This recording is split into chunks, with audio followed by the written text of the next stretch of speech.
bang. Me, your man, Louie Tee. Welcome to the Command Post Game. You know what it is. Post up. Take command. I, of course, am your commander-in-chief, Louie Tee. Thank you for joining me. Ooh. It's going to be one of those nights, guys. Y'all know what it is. Washington gets the win 21-19 over the Cincinnati Bengals, ending the preseason 3-0. I got a lot to say about tonight's game. First things first, nobody got hurt. And you could say that for both teams. And that was the most important thing coming out of the game, is that you wanted to come out of this thing injury-free. Both teams seem to have done that. And I thought some guys made a case for themselves. I don't know ultimately if they're going to make the team or not. Yes, I do. For some of them. Not everyone. But all in all, I thought it was a good showing by the Commanders in particular. And, you know, guys trying to make this squad make a last case for, you know, an opportunity to be on the 53-man roster. And I think what I learned more so than anything else tonight is I could pretty much tell you who's going to be on the practice squad by what they did, how guys, you know, played throughout the night. I think I have a pretty good handle on what they're going to do from a practice squad standpoint. So that was one of the biggest takeaways for me. Is I kind of knew what they were going to do roster wise. Some things were settled for me tonight in terms of, you know, I think more so on the who didn't make the team type of thing, as if I don't know how they're going to go about using that extra spot, if you will. I think I know how I would proceed tonight after watching tonight's game. I think I know how I would proceed because, you know what one of the things that I think I realized again tonight also was it's going to take me a little bit to process tonight. I realized, like, these are the kind of games you want to see guys that are trying to make the team dominate in. In other games, you don't know what the other team's doing, how long they're playing their second team, this, that, and the third.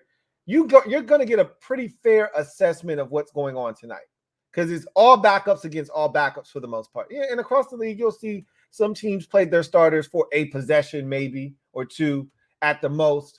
But for the most part, teams didn't really play their starters. And you're going to get a really fair and accurate assessment of where these guys are because they're going up against light competition, you know, on both teams. Clearly, the staff across from you believes that this guy's a fourth stringer, right? He hasn't played or showed them anything in practice that suggests he should be in the NFL. Your guys are going to be playing against those same type of guys are going to be playing against each other. The guys that they expect to make their team are the first guys that you're going to see on the field. Let's see how they compete against those guys. Let's see how those guys compete against one another, right? And then they take that group off and they put the third stringers on, and these are the guys that are fighting for those 3 to 5 roster spots that remain. We'll see how they compete against each other, right? So you know, that to me is a more fair assessment of where these players are than asking a guy that may not quite be there to be performing at a high level against somebody. You know, that's like asking a starter to go against a second team, which is what they do in practice, which is what they try to do to make the offense feel like they're on top, you know, and then when you get dominated by the second team defense, there's a problem, right? So, or vice versa. So anyway, I thought I was able to kind of decipher what they were doing with the way they were staggering these guys being in the game. And I think I got a pretty good handle on the practice squad. Anyway, I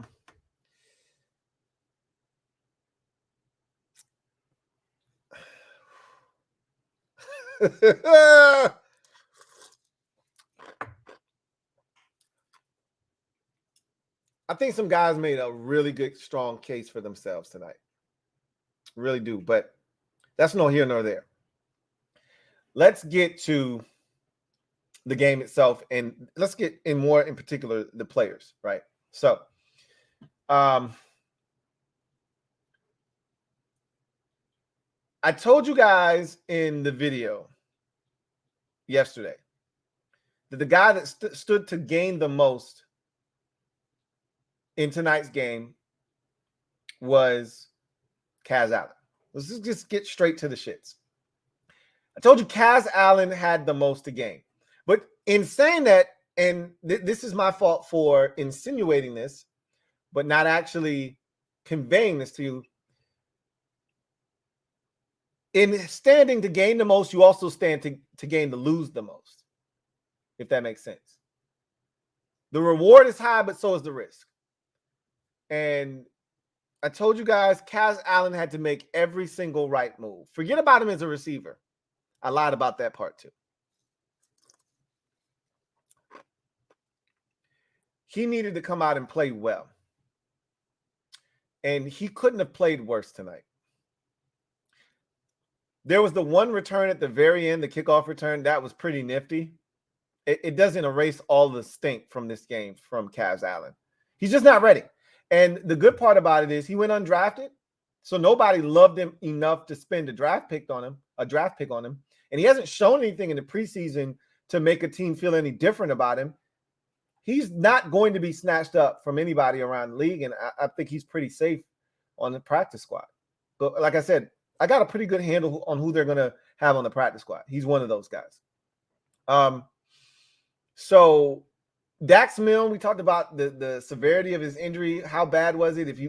Was he going to play in this game? All that good stuff. We got those answers very quickly. He's fine. He played today, and I said this injury for him can't exist. He can't have an injury at this point of camp because anything, if they're thinking about, and if they're struggling with him versus Kaz, if they're not keeping both, then they're going to look to the injury and say, hey, we could put him on IR. So he needed to be able to be effective. He was a mixed bag tonight, right? The first third down, I'm saying, damn right, Dax. Damn right. In traffic, that's how you do it. And then the next one was truly in traffic, and he didn't catch it. So not really sure. But all in all, I think Dax Milne is on the team. I already told you guys. I didn't want to call him a lock, but at this point, it felt like he was going to be on the football team. The only way I could see him not being on the team is if they needed that spot for another player, and then it became a Allen versus, Milne situation, and Allen killed it in his preseason game. It would have made the decision tough, but with the fact that Allen hadn't done anything during camp, didn't do really anything in the preseason to sway you, to show you that he's ready, there's no way you keep Allen over Milne. And that's how I feel about all the positions. Don't keep a guy that can't help you for fearing that you're going to lose somebody. Keep the guys that can help. That's what's most important.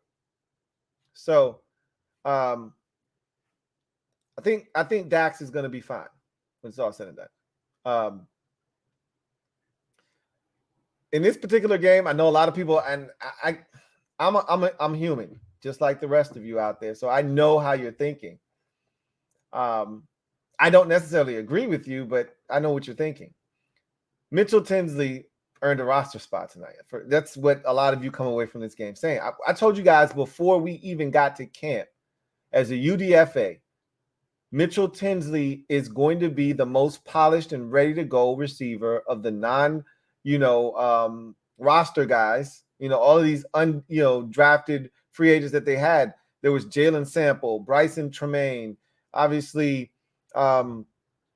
Mitchell Tinsley. There were a number of these guys, probably like 5 of these dudes. Kaz Allen is another receiver.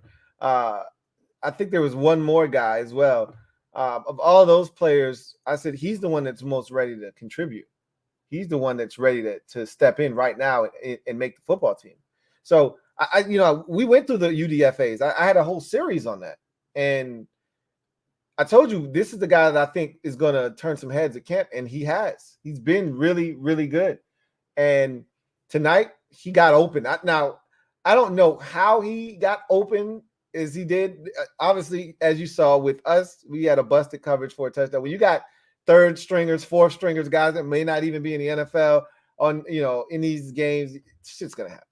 It's no way around it. But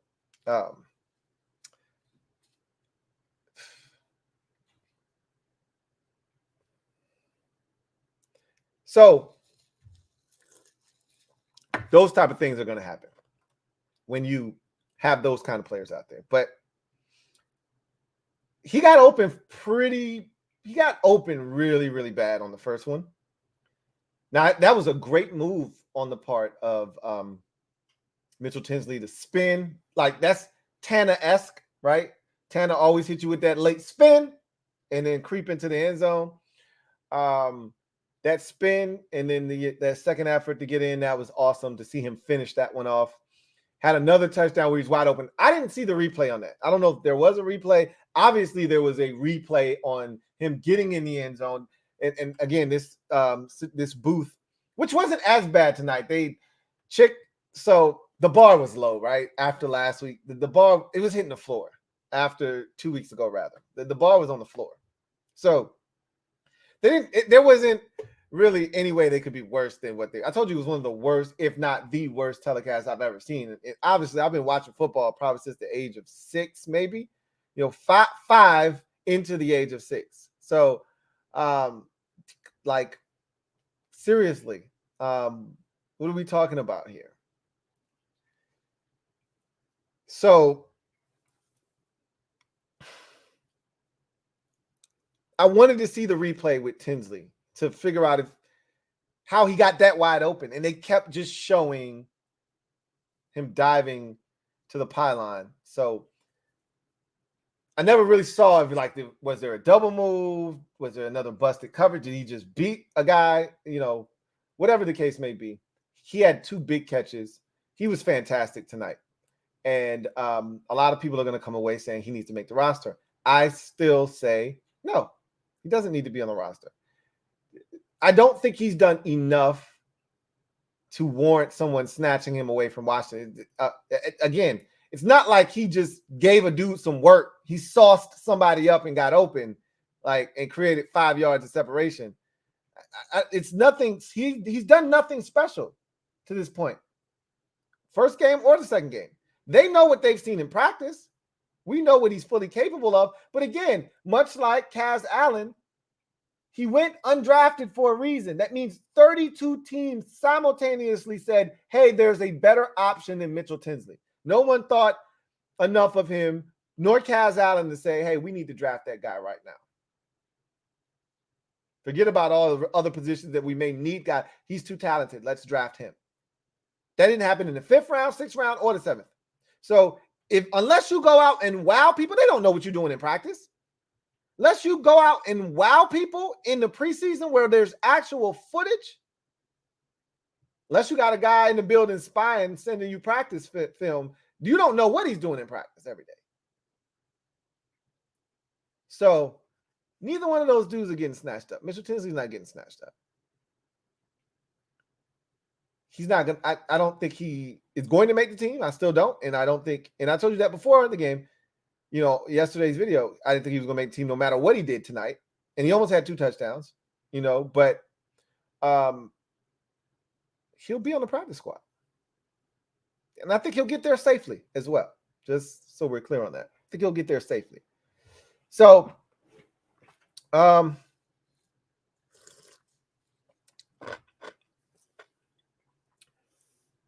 let's see.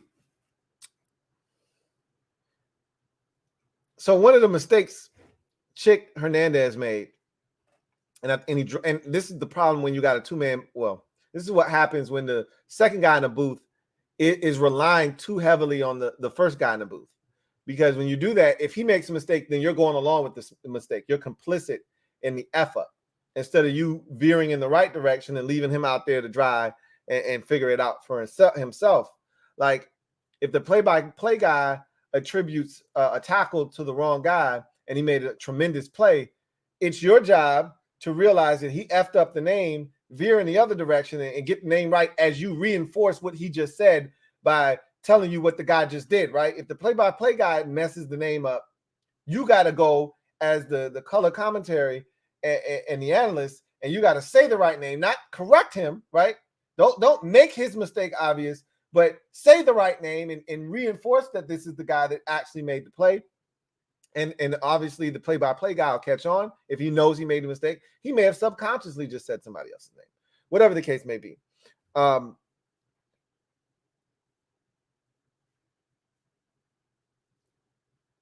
look at what was done in this game. And Chick called, he said that Ricky Stromberg was going into the game at center on the third possession of the game. So that made me think, oh shit, they about to cut Tyler Larsen. What the muck? I was at a loss. And I should have known better than to listen to these two dudes, right? Like, don't ever bring them back again. Like, next year, they can't do the games. And somebody's got to get in their ear and say, this ain't it. This is not it. There are better guys for the job. Again, I was perfectly fine with Rick Doc Walker and Kenny Albert. You know, like, what are we doing right now? But I'm thinking, oh, shit.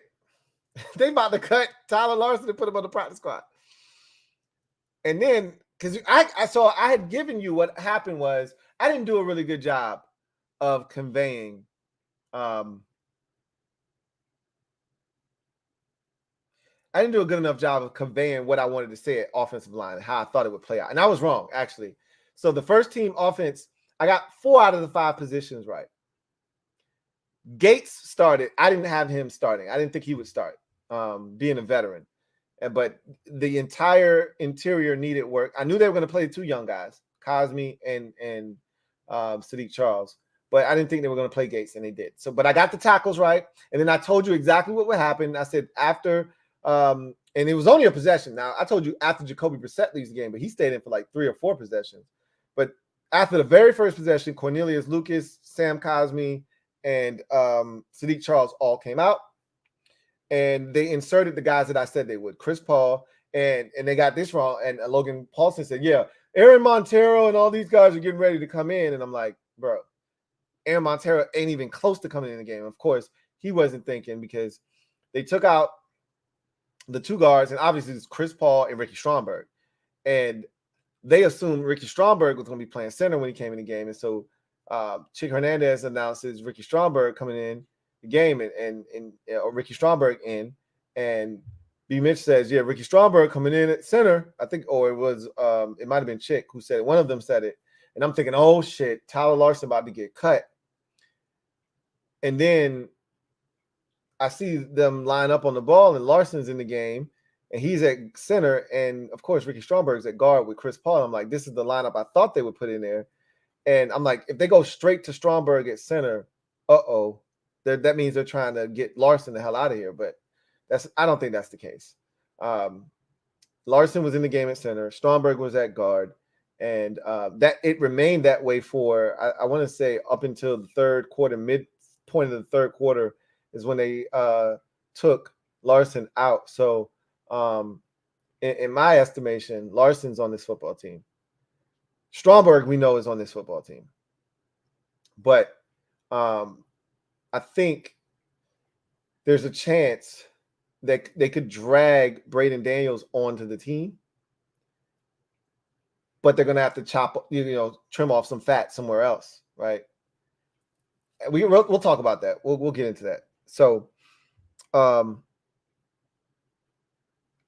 think I feel really good about the offensive line at this point. And I think I made it abundantly clear how I felt about that group. Like, it's definitely a group that I think it was edge rusher. Offensive line was a little bit more convoluted. The defensive line was the one I said, it's not going to be any less than 10. We know the guys, right? It's either 10 or 11, and they're adding in KJ Henry. They're not taking somebody out and then inserting KJ Henry, right? Those 10 are already on the roster. Was KJ going to join them, or is he going to be on the outside looking in? For the record, I think KJ earned his way in. That's just me, but we'll get to that. You know what? Let's get to the comment section. Because you may have some of these same sentiments. If you don't, I'll bring it up. We'll talk about it. So I just want to let y'all know right now, and I need y'all to be. I had already warned y'all in advance. This is as lit as I've ever been on a stream in my life. Okay, and I know this is how I know I'm becoming a professional. Some of y'all didn't even know, but I'm just telling you. If there's a pause and then I might lose my train of thought, it's because, your boy. I'm in the clouds. I'm in the clouds right now. Okay, so Y'all can attribute that to Jake Fromm, who actually played a really good game tonight. My respect for Jake Fromm grew tonight. Just so y'all know, he played well tonight. I gotta give credit where credit is due. He played good tonight. All right, let's do this. Comment section. Let's do it. Do it. Do it. Do it till you're satisfied. Whatever it is. All right, let's do this. Amar 2x official. Thank you for the super chat. Greatly appreciate you. Thank you for being a member. Or thank you for the super chat. 1, why is your jersey not retired? 2, Tinsley, Target. So that was really awkward, right? Thank you for that, Amar 2x official. That was an awkward moment. Not as awkward as our owner shaking the hand of Joe Buck on the Monday night telecast, but Chick Hernandez asked Brian Mitchell at one point, why isn't your jersey retired? And B Mitch is like, I don't know. Like why are you asking me that? I don't know why my shit ain't retired. But that's a really good question when you think about it. I mean, you can't retire everybody's jersey. To me, if you're not in a Hall of Fame, then I can't retire your jersey. I can put you in the Ring of Fame, right? Those are two separate entities. But retiring a jersey, it means that nobody can ever wear that number in franchise history. Now, it's a hell of an honor that you bestow upon a player. B Mitch, you can't take the number 30 away because B Mitch wore it. That's insane. And anyway, Tinsley, he played his ass off tonight. He made plays, and that's the most important thing. There are some people that thought he didn't play well. I hate when people say he had 2 drops. He had one. If he had one drop, I don't even recall a drop. But if there was a drop in there, it was one. They said on the telecast he had a couple drops last week. Couple is 2. And so I'm thinking maybe he had another drop that I'm not aware of, but he didn't have a drop at all. Not on that deep one at the end. That's not a drop. It's a great play by the defender. Anyway, Tinsley's not making the football team, I don't think. But he played well tonight. He made it a conversation. He made it a conversation tonight. I still don't think there's enough people, on his side to get him onto the roster, but he made it a conversation. And that's the best you can do in the situation that I think he was in. Metaphor, thank you for the super chat. Greatly appreciate you. Thank you for being a member of the MOBB. Who writes, even this vanilla red zone offense looks legit. Tinsley, wide receiver 6, referee stole, 2nd touchdown. Time to get out of the ride, Kaz. You're not BNG 53. I like that one.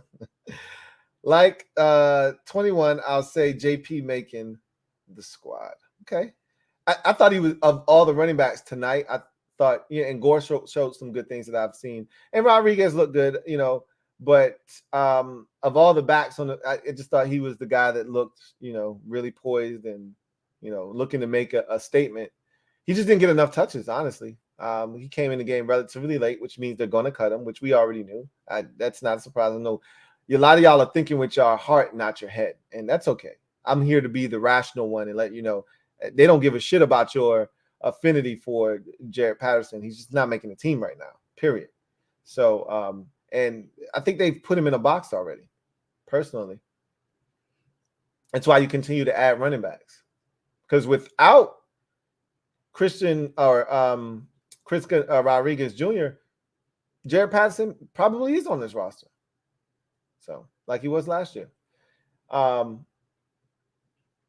Anyway, the offense in the red zone, again, we'll see. I'm just excited about the diversity. I keep hearing people talk about the complexity of the offense, how much was put on them, and how much they can get into. And I feel like we've seen so much this preseason from a formational standpoint, and and we've seen so many different wrinkles. And you're like, bro, he's just like, he hasn't shown. This is vanilla. I'm like, this is the most rich, flavorful, delicious vanilla I've ever seen and tasted in my life, right? Like, there's no way this is like true vanilla. Like, there's some kind of hint of something in this vanilla, but it can't be, because it was too good, you know. Everything that they did looked really good, you know, everything. I don't think you're gonna get Mitchell Tinsley as wide receiver 6, but like I said, I think he made it a conversation. Kaz is definitely gone, but he's on practice squad. He'll be on a practice squad, and like I said, JP definitely not making the squad.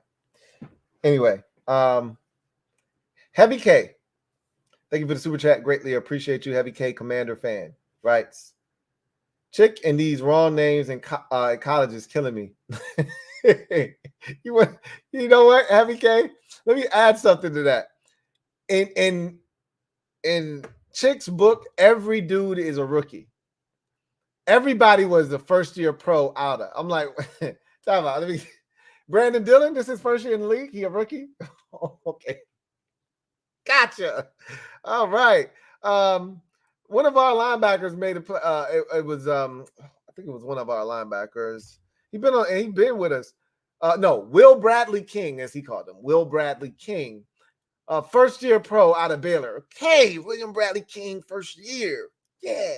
All right. Rookie. Okay. I'm like, how many first year pros out here? You calling them first year pros? Bro's been in the league for 5 years. What are you talking about? But this was mild. Tonight was mild. Like, I'm nitpicking. I'm being a jerk, you know, with the stuff that I'm talking about. Like, the name, he botched a few names, a lot less than the first time.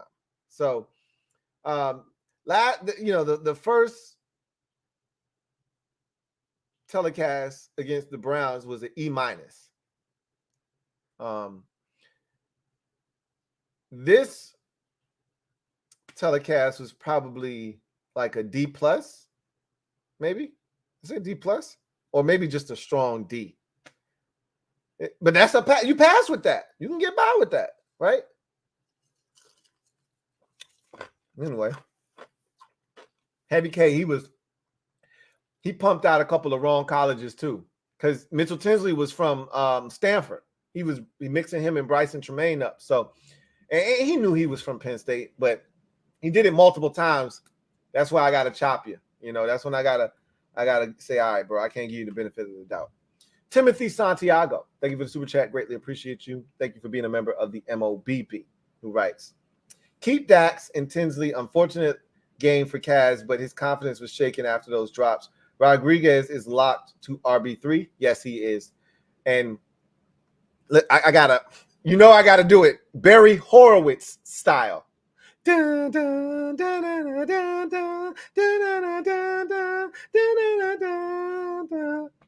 Pat myself on the back, right? What I tell y'all about Kaz ass, right? What I tell y'all? No, nope. I ain't gonna let you walk it back. I said last week against the Ravens, I said he bobbled the damn ball. I said, y'all say what you want. You know, I always start every time when I know I'm about to say some shit that y'all don't want to hear. Say what you want about Dax Milne as a return man, but guess what? I don't ever have to worry about. What did I tell y'all? What I tell y'all? I said, Dax gonna catch that bitch. I don't know. I said, I'll be dropping gems on y'all, man. Give me my goddamn drink, right? I don't want no flowers. Give me my drink. Y'all owe me a drink. Give me a drink. Don't give me no damn flowers. Let me have this drink.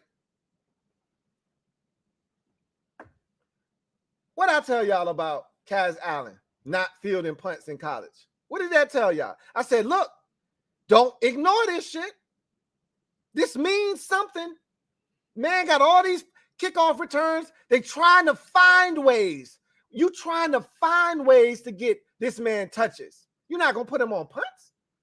Make it make sense. Unless they already knew something that we were going to find out. And that he's not, and not every dude that is great on kickoffs is made for punts. They are not the same. I told you it takes a different type of individual. And Kaz Allen, let me just let you know, he is not one for a ton of contact. That's why he keep dropping these passes. He is not one for contact, for real. Listen, if I'm trying to invent ways for this dude to get touches, you think I'm not going to put him out on punts? And when UCLA pretty much said, nah, we good. It takes a special individual that is tough and can process a lot at once. Because you got to be tough to make a decision. Am I about to get hit if I don't call a fair catch? It takes a different type of individual to be back there on punts than it is kickoffs where you get a running start and you can decide if you want to get hit. I've seen Kaz Allen turn down violence numerous times on a kickoff, or a big play where he runs out of bounds instead of lowering his shoulder or trying to, juke a dude. He's like, nah, I'm going to just take this little out of bounds right here. This is safe. So punts is different. I told y'all, man, I don't know about this dude back here. And I said he needed to make every right decision. I said, if he's standing at the 6 or if he's standing at the 7 or 8 yard line to 10, let it go, right? If this ball is behind you, let it go. This man fair caught a punt at the 5. Where's the psychological sense in that? There's no benefit to that because, again, they could down it at the 1, right? But if they down at the 1, they down at the 1. But if you don't, if you catch it, you at the 5. If you don't catch it, right, and you muff it, it could be their ball at your 5. Like, there's not enough good that can come from this. You're talking about a 4-yard difference. The play calling don't really change from the 1 to the 5 all that much when you're inside your own 1 or inside your own 5. It don't really change all that much. He fair caught the ball at the 5. He muffed a punt inside the 15-yard line or so. He dropped 2 passes on offense, including the first one. He was like, okay, he was a little behind him on that back shoulder. You can understand it. The second one, you got to catch that, bro. That's on the 3rd down, no less. You got to catch that right in front of your own bench. And I don't know if that had any, bearing on the later plays in the game or not, but you got to wipe that stuff from the memory bank if you're trying to make the team. He hurt himself tonight. He hurt himself. Rodriguez is definitely making a team. And that was before this game. That, he was, once he got drafted, we really didn't have a third back because they cut JD McKissick. So that position was already open. He was already on the team once he got drafted. Dax is here. Tinsley, I don't think he's going to make it.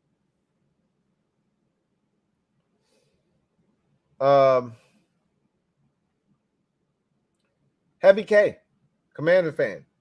Thank you for the super chat. Greatly appreciate you. Double up. Thank you for doubling up. Who writes, Mitchell Tinsley has to make this roster, this 53-man balling #6 wide receiver. I don't think he's gonna make it, man. I really don't. And you saw him make some plays, but keep in mind, both of those were easy plays to be made. Like, he was open. I'll admit, I don't know how he got open on the second one. The first one was a deep over in zone coverage, and nobody went with him. All right, so that's an easy one. All he did was his job. He ran through zone coverage on a deep over route, and Jake Fromm had to elude pressure, get outside the pipe, which bought more time, which allows that zone to break down even more, and he got super wide open. I thought the run after the catch was really good, and that was all him. But the catch, I mean, that was Fromm. I'm giving Fromm credit. Jacoby Brissett, that was Jacoby Brissett eluding pressure, getting to the outside and making the throw. And then the run after catch was all him. And that was pretty special. That was nice. The second one, I don't really know how he got open. I'd need to see that, to see what they were in and if he just made a nasty move or not. But I don't think he's going to make the football team. But I think a conversation has to be had. Mr. Pink, thank you for the super chat. Greatly appreciate you. Thank you for being a member of the MOBB, who writes, Tinsley stock up, Casimir down, stock down. Yeah. I mean, and we're past the point of stock up, stock down. Because now we at the point where we either selling or we buying stock. This ain't, questioning where the stock is and figuring out. Now we buying the stock. Casimir, we're not buying his stock. It ain't about stock being down. We selling it. We getting up off all as many starting shares as we can. Now he's on the bench for sure, right? The ultimate bench. Whereas Tinsley, stock up, but I'm still selling all the it's not that much different. I'm still selling all of the, starting shares, all the 53-man roster shares. So I'll keep just enough to get him on the practice squad, but it ain't about stock up, stock down at this point, Mr. Pink. But yeah, no, it's exactly that. Tinsley played a really good game and made it a conversation at wide receiver 7, because I already got Pringle and Milne in 6 and 7, 5 and 6 rather, locked in. So would they put him at 7? Take out Casimir Allen, insert Tinsley at 7? Like y'all talking about 6, like Dax Milne don't exist. Milne is right there at 6. The question is Tinsley 7 or not? That's the question. Is do we just, because on my 53, if you keep in Braden Daniels, which I know they want to do, and I also got another one. How about Terrell Burgess tonight? I don't know. Maybe I'm on the island by myself with Terrell Burgess tonight. But how about Terrell Burgess? I'm like, Quan, you go to corner. Terrell, you at safety. That's how I'm gonna get my 10. They're not gonna do that. They're not, because you know what they're gonna do. It's gonna be. And I thought he actually played well. He was physical, as Rio likes to say. He's a linebacker in a corner's body, but Sip played well. Christian Holmes, I thought he played well tonight. He tackled well. He took on a pulling guard on a play to make a tackle. I know what y'all gonna want to do with that, but I think Christian Holmes is he's the 5th corner. And if you're doing that, Quan has to go to safety. Again, the number is 10 at DB, not 11. That's what I think. So if it's 10, it doesn't matter where you slot them. Quan is a safety corner. It doesn't matter whether it's 6 corners and 4 safeties or it's 5 corners and 5 safeties. It's still 10. That's what matters. I like Terrell Burgess is what I'm trying to convey to you. And I thought he played well tonight. So there's that. Got any grapes?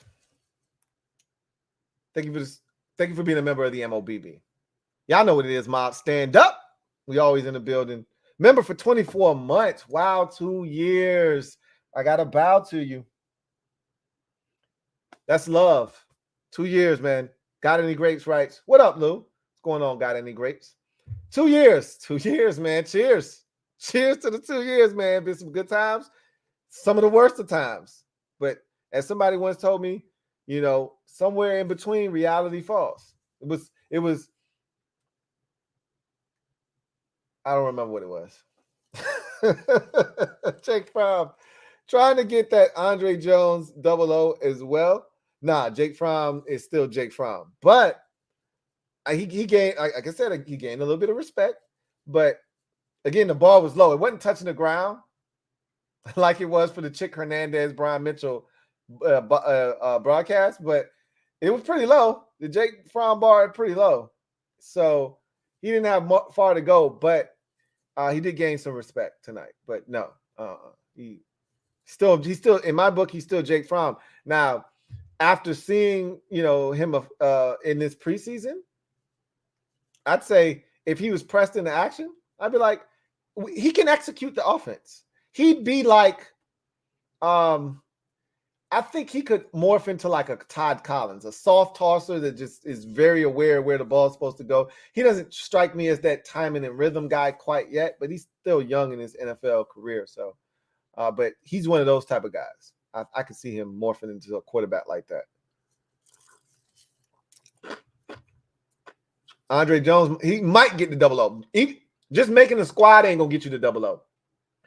I got to see more from him because he didn't flash tonight. But KJ Henry did. We'll talk more about that if somebody brings it up. If not, I'll bring it up.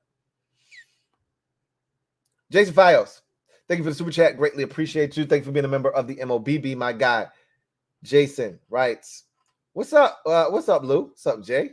What's going on, Jay? Fios says, cast a practice squad. Yep. Tinsley has to make it. I don't think so. I think he's heading right to the practice squad with Kaz. Bryson would be receiver 8. Hopefully he makes the practice squad. Trenton Scott should make the 53. I told you what I'm confident. You saw what the rotation was. I told y'all on the offensive line, the only thing I got wrong, I think, was Gates not starting the game. But I had the whole second offensive line correct. They took Cornelius Lucas at left tackle and Trent Scott at right tackle. And then when Lucas left the game, he flopped over to left tackle, and then they inserted a King Blue, right, at right tackle.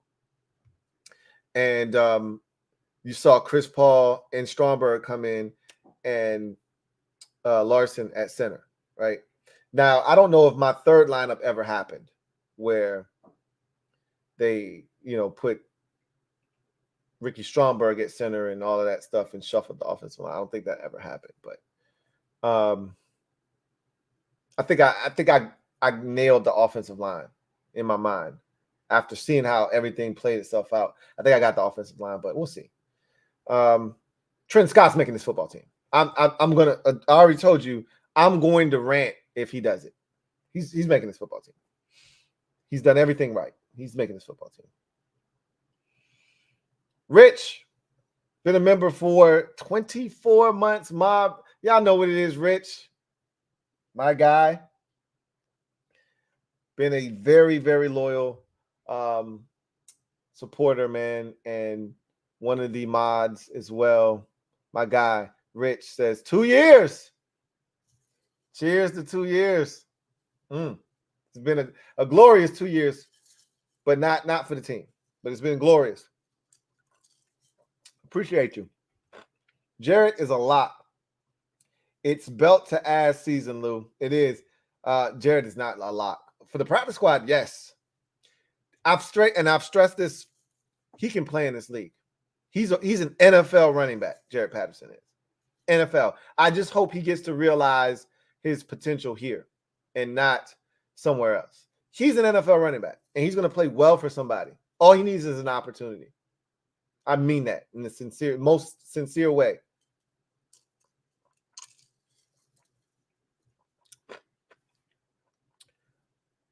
And it is belt to ass season. Absolutely. You know what it is. Swaggy P. Been a member for 10 months. My guy Swaggy P writes, Kaz blew it. Whiteside, 2 clutch plays at the end. Kaz is definitely, lamenting over a missed opportunity. So, the beauty of it is he's not going anywhere. He'll be on the practice squad, and he'll have that same opportunity to make the team. And at some point, he may get pulled up this year. All it takes is one, mishap here or there, and boom, he's up.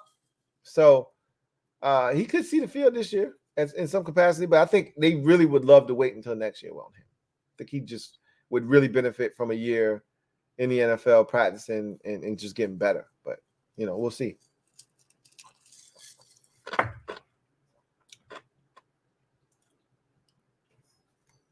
All right. Mr. HTTR. Been a member for 8 months. Right. Squad is saying Super Bowl more. Hashtag winning mindset.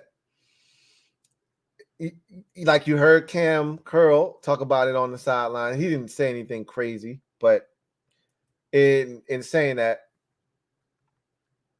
it's more achievable. It's more attainable. You can see it. Like you can envision it. It may not be now, but you can actually envision us being in that conversation. You couldn't before. That's all the sale of the team. That's what that is. No more Dan Snyder. So the mindset has definitely changed, but you still got to get to the playoffs, then win a playoff game. We haven't won one since 2005. And the NFL is one of those sports where you really don't usually get to skip steps. So we'll see what happens. Video channel. Thank you for the super chat. Greatly appreciate you. Thank you for being a member of the MOBB who writes, Castro Fields got to be cut for that celebration. I don't know what the hell that was. At first, I thought he was trying to like play a little guitar. That was on some Carlos Santana, you know, the Maria song where he's like, played by Carlos Santana. And it like, that's like,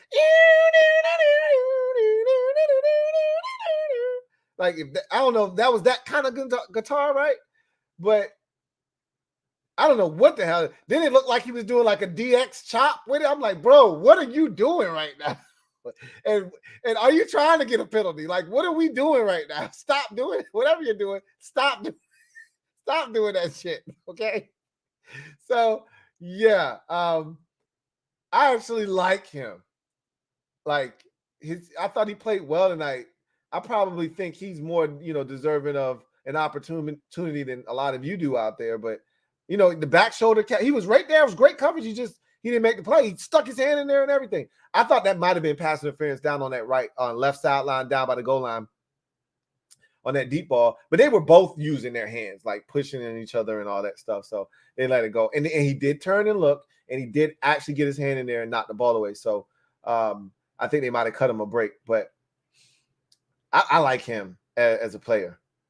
But probably more than most. But that celebration after that pass breakup down that same left sideline that I was just referring, I don't know what the hell that shit was. He says, Kaz and Dax fighting for a ticket out of town. Kalik looking better than Jamin. Kalik played his ass off tonight, but he was already making the team, so that didn't impact anything. But it's good to see Kalik show up because I hadn't seen him all preseason, right? So what was my line? What y'all seen Kalik do? I ain't heard from him at all this preseason. That's over with. Kalik made his presence known tonight and showed up in a game that I can't remember who it was. I think it was Rico. When we were on Rio's channel, Rico said, you know what? It's going to be a lot of guys out there that we think, should be playing, or, we know that are NFL players and they're going to be playing against backups. They need to announce themselves in the game. They need to show that, they are better than these players. And Kalik Hudson was one of those dudes. And I thought he did that. He looked like he was playing with dudes that weren't on his level. Like, I should be in, my shoulder pads, but not playing in the game tonight. Like, he looked like he was one of those type dudes.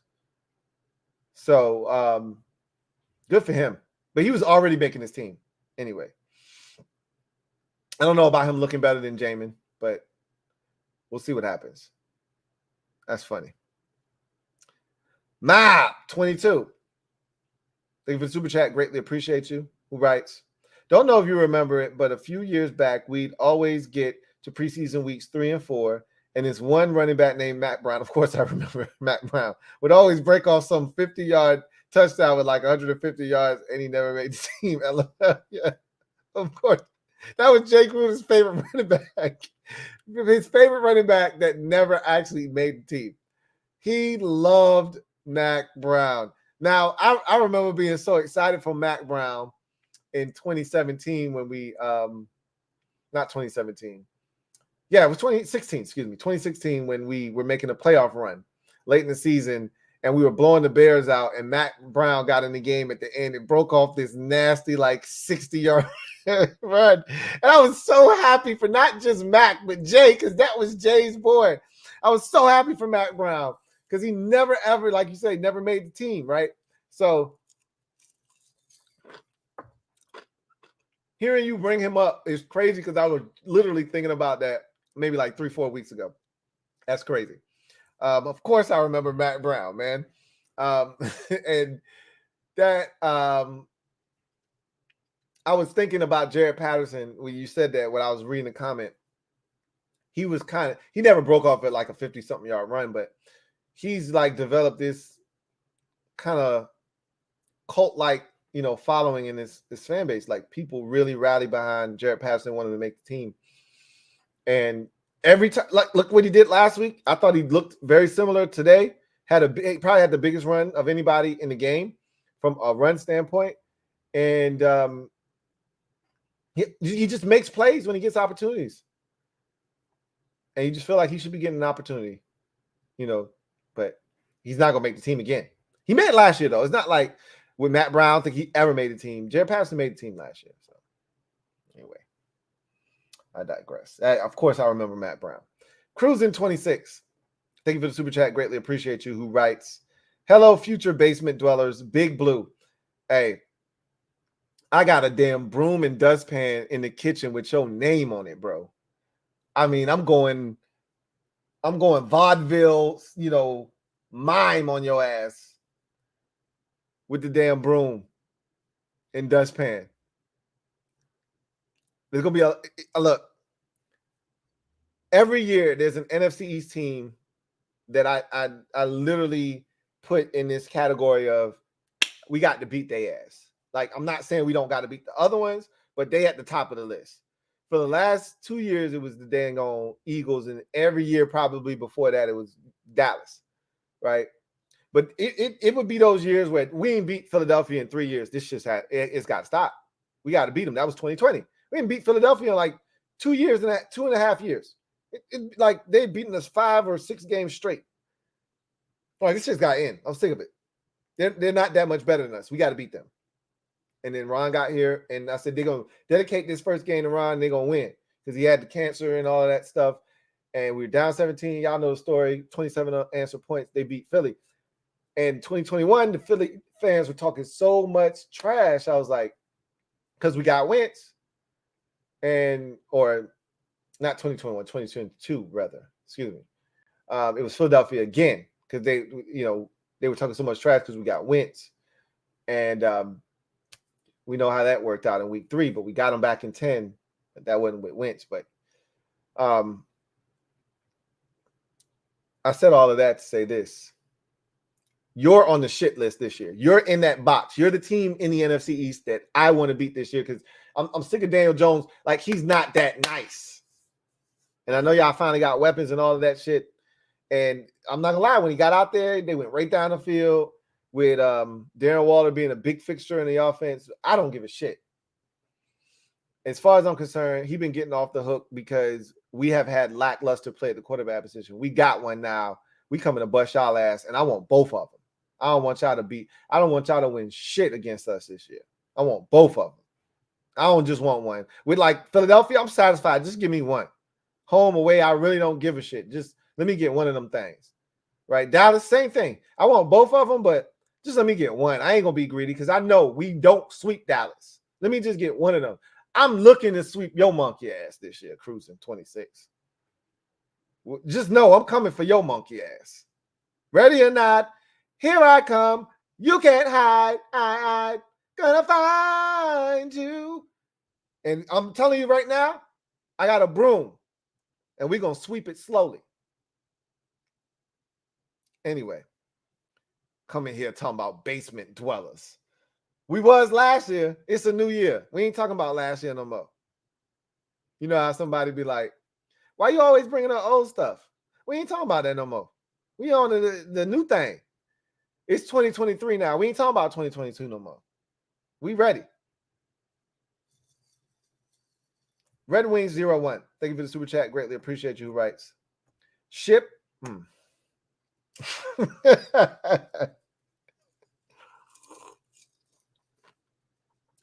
Sip should convert to safety. He'd look good there. His ass could tackle, boy.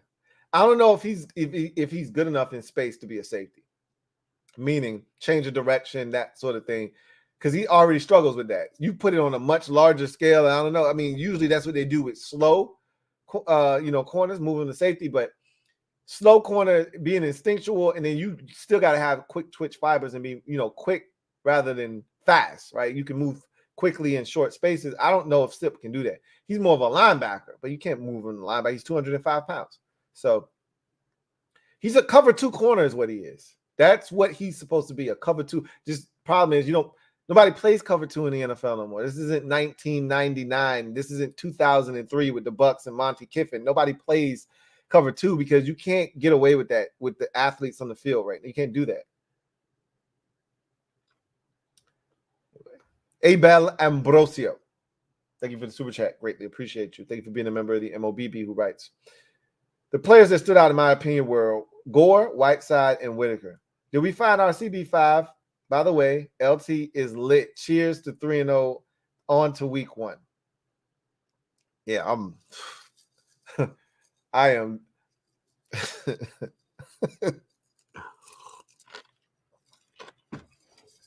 Yeah, I feel good. I feel nice. I agree. Gore would play well. Whiteside was all right. I think y'all giving him more credit than he deserves. He was all right. I think Jace Whitaker definitely was in that conversation. How about another strong game for Cole Turner, though? Like, let's talk about the guys that are going to make the roster. Like, Cole Turner looked damn good again. Quan Martin made mistakes again. That touchdown, that first touchdown, wide open back. I think that's Quan Martin. I could be wrong. I need to watch the play and see what everybody's responsibility was, or at least be able to guess. Man, that's the thing about defense. You never really truly know what everybody's responsibility is. But I think Quan Martin was supposed to be getting depth on that play. I think he was supposed to be getting a lot more. He literally was standing at the goal line, and there was no coverage on the back end. And I think he was the one that was out of pocket there. Then he missed a tackle on another play, but he also made some plays in this game. A lot of hits, you can see him learning. It's the game's still moving fast, but I like his willingness to be aggressive at all times. And he's hitting and he's hustling to the football. And when you do those type of things, as we saw in week 2 of the preseason, good things happen for you. So I thought he played the game fearless tonight. And I didn't necessarily feel that way in the first 2 preseason games. And maybe it had something to do with the level of competition tonight, but I thought he played the game fearless tonight. Not necessarily he didn't make any mistakes, but I thought he played with a lot more reckless abandon, if that makes any sense. Did we find our cornerback 5? I think we knew who it was going in, which was Christian Holmes. I don't think he did anything to necessarily lose the position, right? If he was going in as CB5, I don't think he did anything to lessen his chances, and nobody else did anything to say, hey, I need to be CB5. So I think it's Christian Holmes. But I would take Quan Martin, make him CB5, and I would give Terrell Burgess, the 5th safety spot. That's what I would do, but that's not what they're going to do.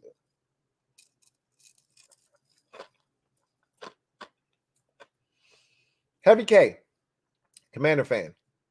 Thank you for the super chat. Greatly appreciate you. Writes.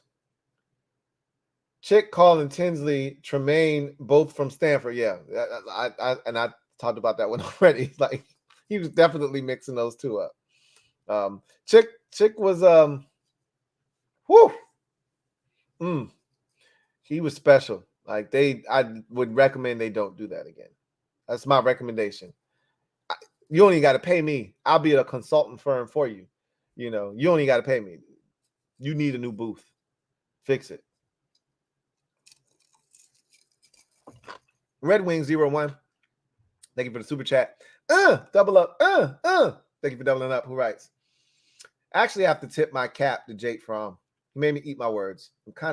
I'm actually kind of mad because now he gave the staff a legit reason to keep him over another position. I don't think they're keeping him. I think look, again, nobody's looking to take Jake Fromm off your hands. Everybody thinks they've got a developmental, 3rd string quarterback that's not making the team already on their roster. Most teams feel that way. They're not going to take a guy outside unless this guy has been just tearing it up and they were too blind to see it. Most teams are going to stick with the guy that they had in camp all along, running their offense. If they like him. Now, if they don't like him and they think he sucks, they'll go scouring the streets. But Jake Fromm's been around the block a number of times. It's not like he's new. Like, teams have seen enough Jake Fromm to know he's not going to change. He might have found a system that fits him, or he might have just finally figured some shit out in year whatever he's in now. But teams aren't going to really change the narrative on him. and say, oh, no, we got to go get Jake Fromm until he establishes himself in the league. And you're not doing that in the preseason. So you're good on Fromm. I don't think he's going to make the football team. What he did was he reinforced confidence in their ability to keep him on the practice squad. And if we need him, he's here, right? So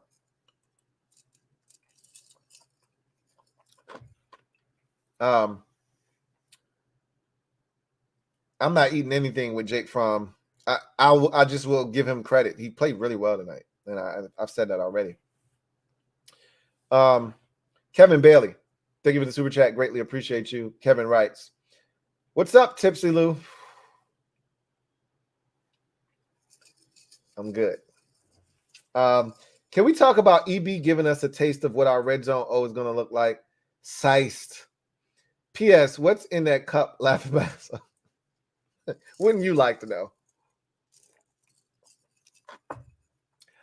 I learned not too long ago, they don't be giving out a whole bunch of free pub. I'm a fast learner, so wouldn't you like to know what's in this cup? Just know it's some stuff in this cup. Just know that. Man, EB got me excited, man. And then you know what has me even more excited? I posted something on X that, and shout out to Miss Perry for sending it to me.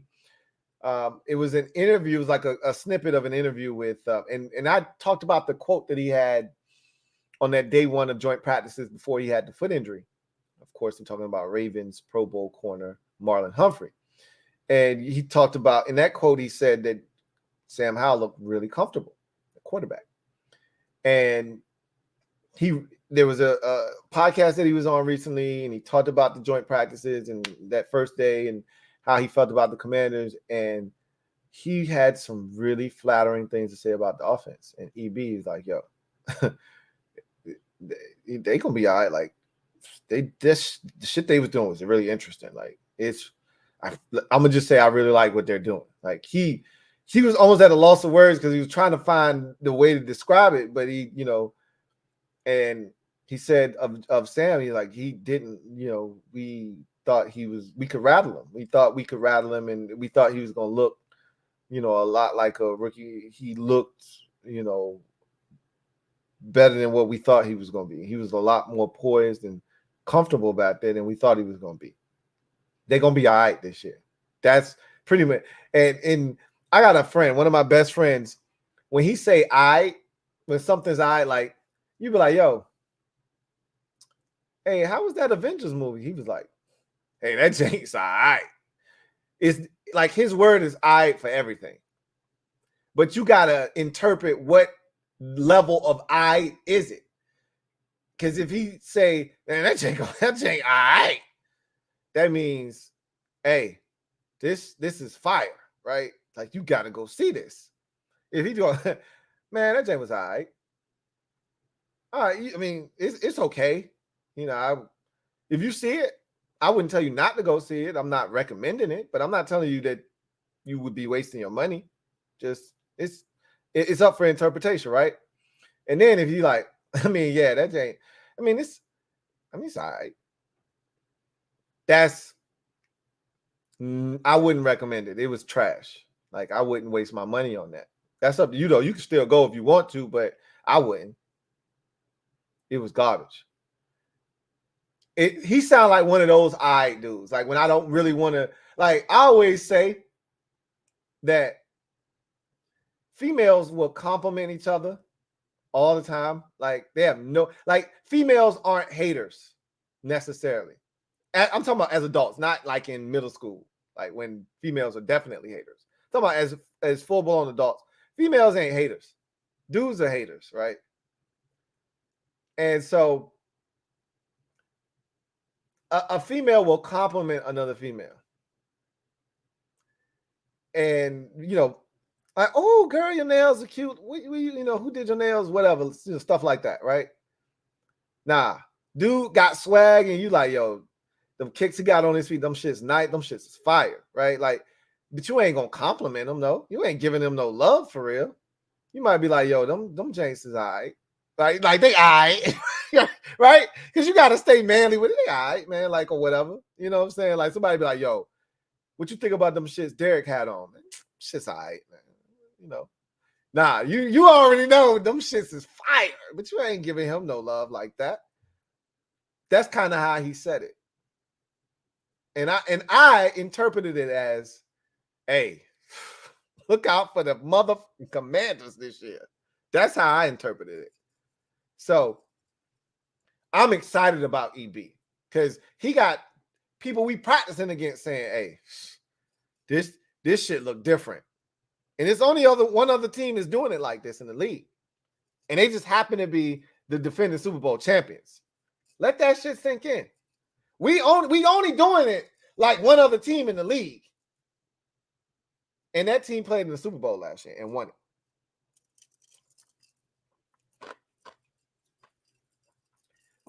Ephraim Dumas, thank you for the super chat. Greatly appreciate you. Ephraim writes, Milne in, Kemp, Pringle in. Kemp, now he got in earlier this week. I wouldn't make too much of it though. But he got in a lot sooner than he did last week. That's for sure. Allen out. Daniels in. Brooks out. Claimed by Dallas. Interesting. Arma out. JP sadly out. KJ Henry biggest letdown so far. I'm sticking with Alex Arma. He got in early. He made a catch. It looked like he was part of the tight end position when he made that catch. I think he's in. But he could be out. And that would not be my first option. But if you had to, trim some fat off and it was Arma, so be it. If it's for Braden Daniels, okay, I get it. I get it. Even though I don't love it, if you look at Arma and say, ain't nobody taking Arma, we could cut him and get him back. And if we don't, okay, we didn't get Alex Arma back. But how many teams, deploys fullbacks, and how many teams are actually looking actively to upgrade their fullback position with somebody else's fullback? So I think he's safe if you cut him and bring him back on the practice squad and keep Braden Daniels. And that may be ultimately what they do instead of keep him. I wouldn't be shocked if they did that. They're going to ride with their draft pick. They believe in him. They draft him in the 4th round. They're not going to cut Braden Daniels. They're going to find a way to keep him. And I think they're going to find a way to keep KJ. And KJ made a statement tonight. You say the biggest disappointment of the offseason so far. First of all, he's a 5th round pick. I don't know why he would be the biggest disappointment, right? Like, Quan Martin hasn't been a second, the value of what you think you're getting out of a 2nd round pick. And again, I'm not looking to add to that narrative because I think he's actually done a solid job for what has been put on his plate. Y'all know how I feel about him. But, if you want to be disappointed about something, your 2nd round pick might not contribute right away in a meaningful way, if at all. We'll see what he does. But Fedarian Mathis getting injured and your 2nd round pick from the season prior, you haven't really seen him at all, and he hasn't played at all in the preseason for real. So there are different storylines that can hit the top where you go, no, that he can't be the most disappointing as a 5th round pick that you traded up for. Nah. I thought he played his ass off tonight. He should have drawn at least 4 holding penalties tonight. Literally, I'm talking about he was beating dudes like they stole something and they was grabbing him and they didn't call it. And I can vividly remember 3 in my head. They showed one on the telecast. I'm like, that's cool. But it was 2 other ones before that where he got held as he turned the corner on somebody and they ain't throw the flag. He was whooping ass tonight. He showed up for me. That's the first time I said, oh shit, KJ mother effing Henry. Good to see you, bro. Louie T, nice to meet you. I ain't seen him all preseason. It was good to see his ass. He looked like he was back at Clemson tonight.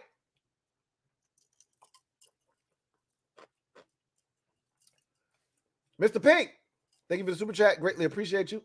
Double up. Thank you for doubling up. Who writes, Lou, I'm going into your league as Razor Ramon's toothpick. I know what your name is. I definitely saw that. I love it. That's my guy. I'm a Razor Ramon guy. Watch out. I'm looking forward to the challenge, man. For those of you out there who are looking to get in, LTN exclusives,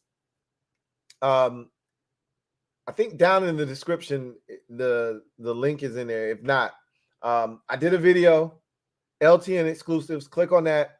Survivor pool, winners and losers league. That's a year-long pool, and then weekly pick-em pool. Every single week, you get a winner, cash payouts. Again, y'all know what it is. Hit me up. All right. If you want to be a part of the fun, we're going to have some fun this year with those. And you can win some money. Make sure you get in. He says, hope the names make you laugh since you so lit tonight. Sam didn't even play and he's still undefeated. Hashtag NHO. I'm definitely Litskiville, USA tonight. I'm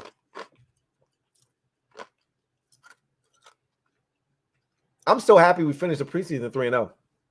Like, it's instilling confidence in this team. And we went over the whole EB, what each game means, and when you're building a culture and what you're trying to instill, what all that means. I think it's all adding up.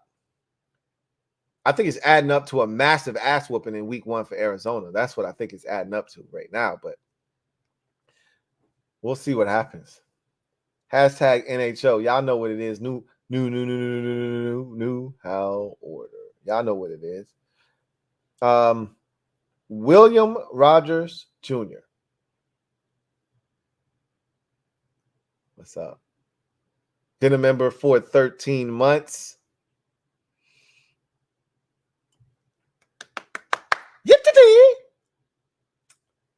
Appreciate you. Mob, y'all know what it is. Stand up, we in the building. He says, how much talent level improved over the years?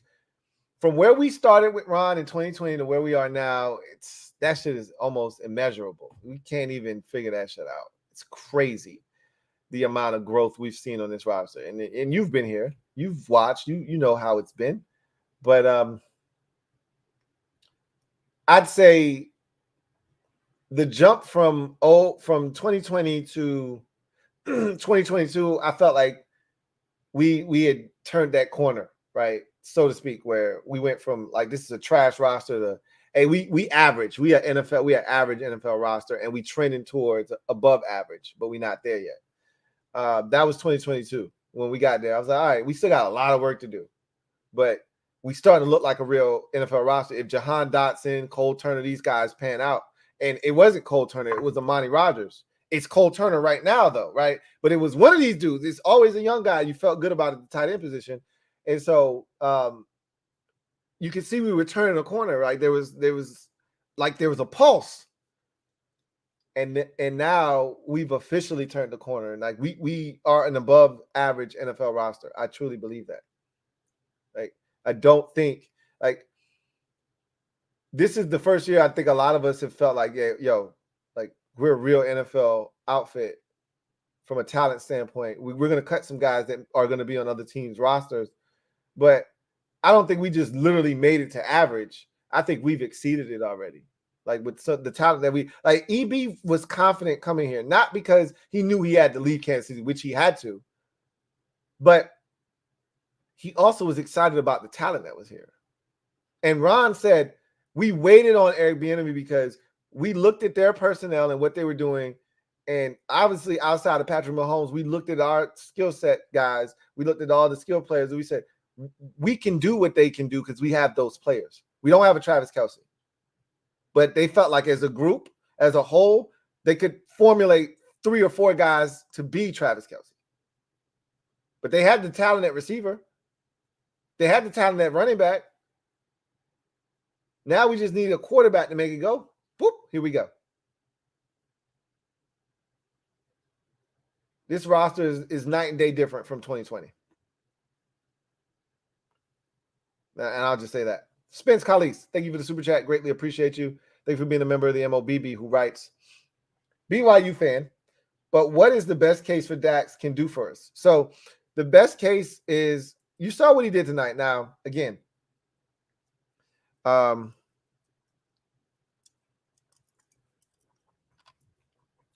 he caught one, he dropped one. But both of those were tight, situations. He can play inside. He can play the slot for us. That's what he can do.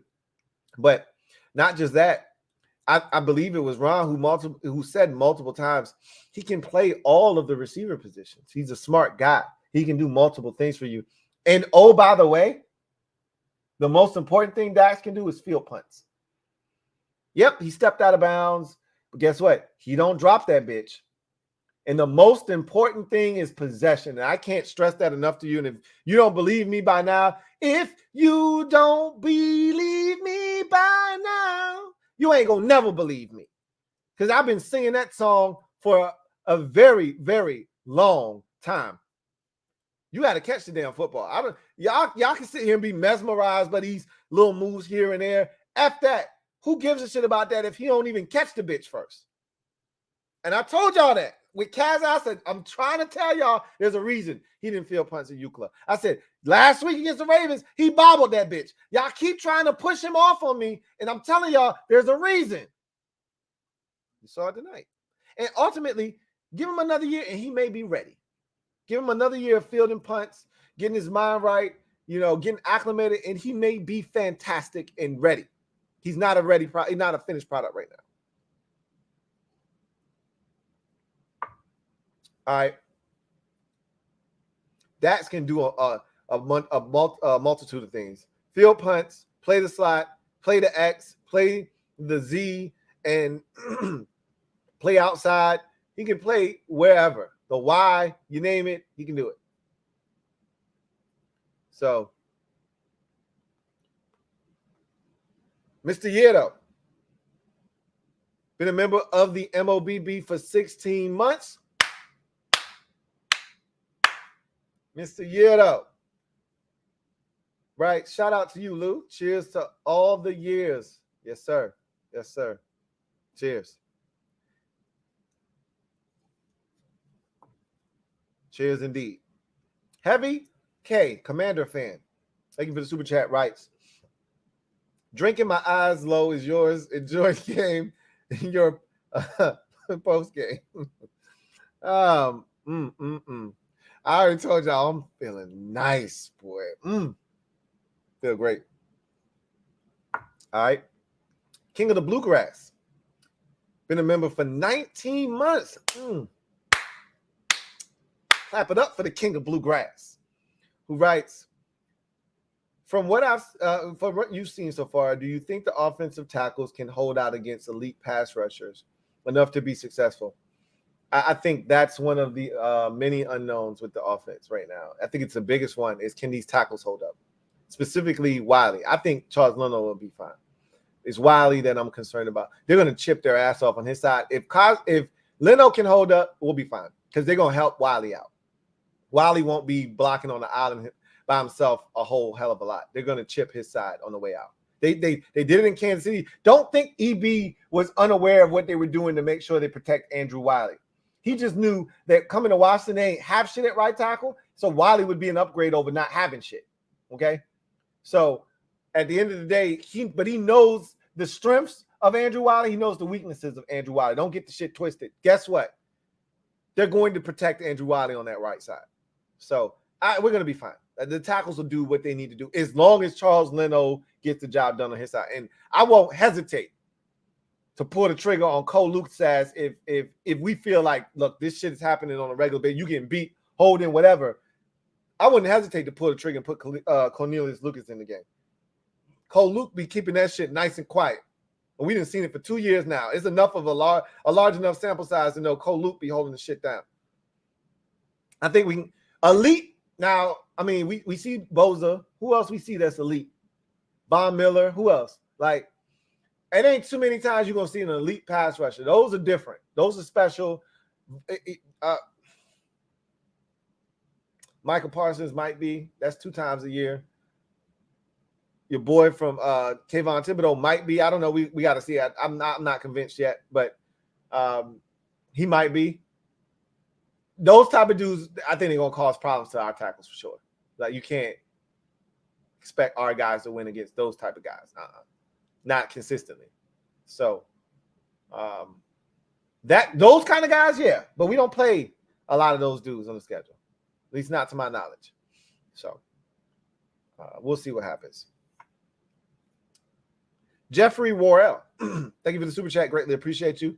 Thank you for being a member of the MOBB who writes, what's up, Louie T? What's going on, Jeffrey?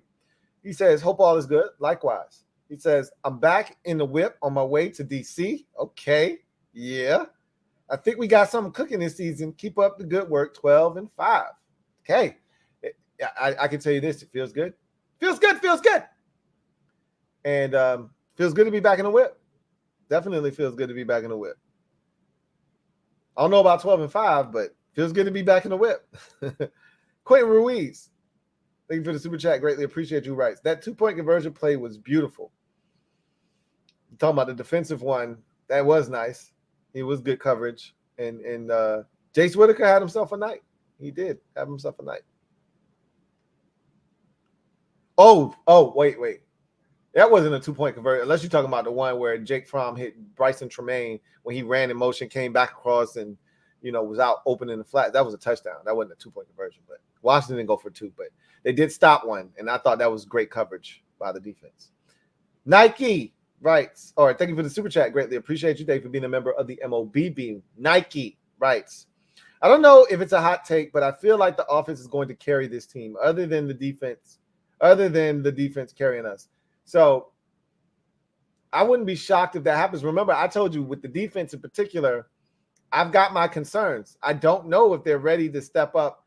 I actually think, though, if Chase Young is out there, I think this is rookie season Chase we're getting this year. I really do. I think he's got a chip on his shoulder. I think he's ready to explode. Pause. I'm glad I caught that one.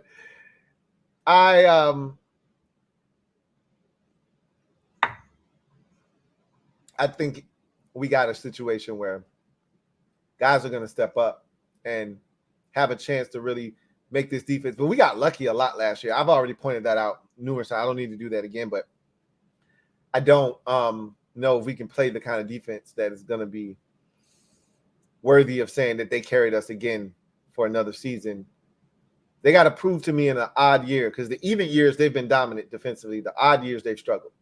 2020, 2022, yep, defense on point. 2021, nope. Let me see if they do it in 2023 or not. So I got to see it first. But I can see the offense making some noise. What I've always really wanted to see was, all right, just tell the defense they ain't got to worry about the run. We up 3 scores. The other team has to throw it. And let's see if they can truly eat. That's what the Eagles did last year. They got up big on teams, and now their defense knows, hey, they not running the ball. They down 4 scores. We can eat. And they just rush with reckless abandon. And that's how you get to 70, 2 sacks or whatever it was they had last year. I just want to see our guys in those types of positions where they can go hunt. They got to do their part, though. They didn't get up 3-4 scores by scoring and then letting the other team score, or going, 2 straight scoring possessions and then giving up a touchdown. You got to consistently get stops, turnovers, whatever the case may be, to get the ball back to your offense so they can build that kind of a lead. They got to do their part too. So I think this offense is capable of carrying us, but I don't want it to be. I want everybody carrying their own weight. I know you do too. That's you just saying, like, that's your hot take. It may be a hot take for some, because a lot of people think this defense is going to be crazy and elite and all this. I need to see it first. So it probably is a hot take. I wouldn't be shocked if that turned out to be the case, though. All right, that was the last super chat and comment. So I am about to get out of here. Let me just say this. I got a couple of things. I want to make sure that everybody that played well tonight gets their just due, and that I acknowledge. So on the offensive side, I thought Cole Turner was I thought he put an exclamation point on what I thought was a great preseason. We heard that he's had drops in practice. I ain't seen it. I saw Cole Turner stepping up and saying, hey, I'm ready. Whatever you ready. If Logan ain't ready, I'm ready. If Logan ready, I'm still ready. And if at any point you feel like Logan ain't the guy for the job no more, I'm ready. That's what I saw from Cole Turner this preseason. I don't know about you. So I thought he had another strong game. I put an exclamation point on what's been a really impressive second year, start to his second year, rather. Really impressive preseason is what it's been. I thought Khaleke Hudson played out of his gourd tonight. I loved it. He was already on the team. Whether he played well or not tonight didn't matter. He was already on the team.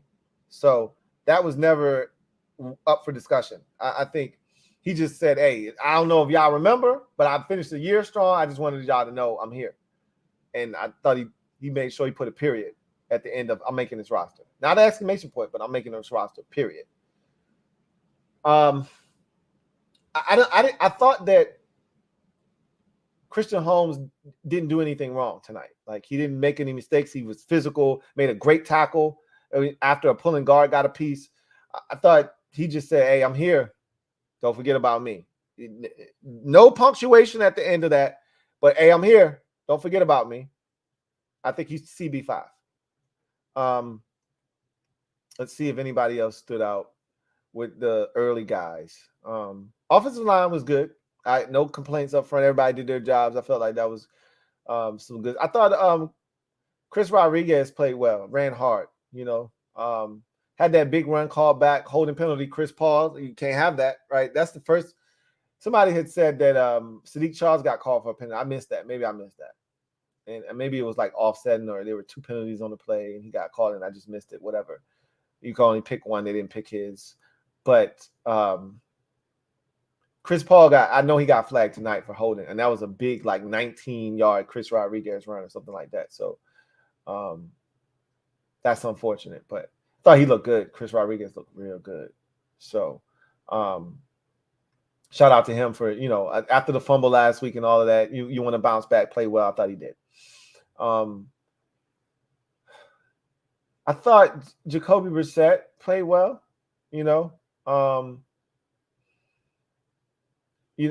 it's crazy because I didn't realize I know conceptually he did, but I didn't actually, until I saw it, realize he threw 2 picks in the preseason. He was no touchdowns because he ran for a touchdown. We came away from the Browns game saying like Jacoby Brissett played well. Like, I felt good after the Browns game, despite him throwing that pick before the half. Like, to me, that felt like I'm gonna give my guy a shot, but I'm just throwing up a jump ball. It's late in the half. We in no man's land. Like, he didn't have to do that though. We still had timeouts. We had time. He could have gotten into Joey Sly range. Like, it could have been 56, but at least you feel comfortable sending Joey Sly out there for that.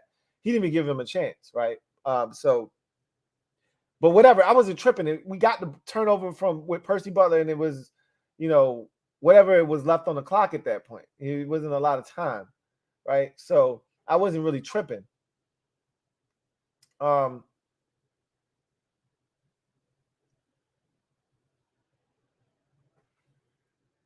With this situation, I looked in and I said, damn, he threw 2 picks, but I forgot he ran for the touchdown. He looked good in that first round. He looked horrible last game. And that's the lasting image you have in your head. So I thought he looked like Jacoby Brissett, man. I'm cool with that, And I thought the touchdown to Tinsley was excellent. It was like watching Sam Howell from the week prior against the Ravens all over again right before the half, except this one went for a touchdown where he escaped the pressure. It wasn't the same because I don't think a defender actually touched him. He did a really good job of kind of like stepping up and then stepping back, like kind of that Tom Brady manipulating the pocket type shit. I think he did a really good job on that play, but he didn't get touched. Sam actually was in the grasp of a Baltimore Raven, shook free, and got outside and made the throw to Jahan. But anyway, I thought Jacoby played well tonight, and the numbers bear that out. Is throwing a touchdown and all that good stuff. So thought he played well. He needed a bounce back game too.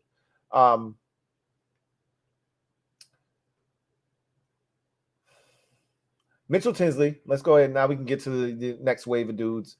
Mitchell Tinsley, phenomenal game. They love him. I know they want him on the football team, but I think they feel like the numbers game is going to keep a guy like Mitchell Tinsley off the roster because he wasn't drafted. You want to keep KJ Henry, you want to keep Braden Daniels, and a guy like Mitchell Tinsley who probably should be on the roster is going to be on the outside looking in. But they really truly feel like they can get him back, and I believe they can as well. Whereas if they cut a KJ Henry or Braden Daniels, they may not get him back, and that's the thought process behind probably keeping those 2 guys and not keeping a Mitchell Tinsley who probably deserves it a little bit more than those guys do. But that's nor here nor there. KJ Henry, speaking of which, I thought he showed up tonight. I can't speak for you, but he had a bunch of plays where I thought he won immediately and got held and they didn't call it. I can think of at least 3 in my head. There may have even been a 4th. And I thought he did some really good things. Like Casey Toohill got a call around the edge one time, just didn't get there. But I said, okay, because it seemed like nobody was getting pressure. I felt like for the second week in a row, we failed to get pressure on the opposing team's quarterback. And that's killing us. So, so much for this depth that we think we have and all these guys that F.A. Obata looks a lot better when he's on the field with John Allen, Deron Payne, and Montez Sweat. That's for sure, right? Because there ain't nobody worried about F.A. at that point. Now, F.A. in the game, they might chip him on the way out or whatever. They're running twists and stunts, but they're not worried about none of these dudes. And so they got F.A. locked up. But F.A., when he's getting these one-on-ones, when he's the 4th option that you're worried about on the field, and that's when F.A. is doing work. So we couldn't get any pressure, it felt like. And when there was pressure, I was focused and I was fixated on it. And KJ Henry got a lot of pressure tonight. He just got held, and they didn't call it for the most part. So thought he played well.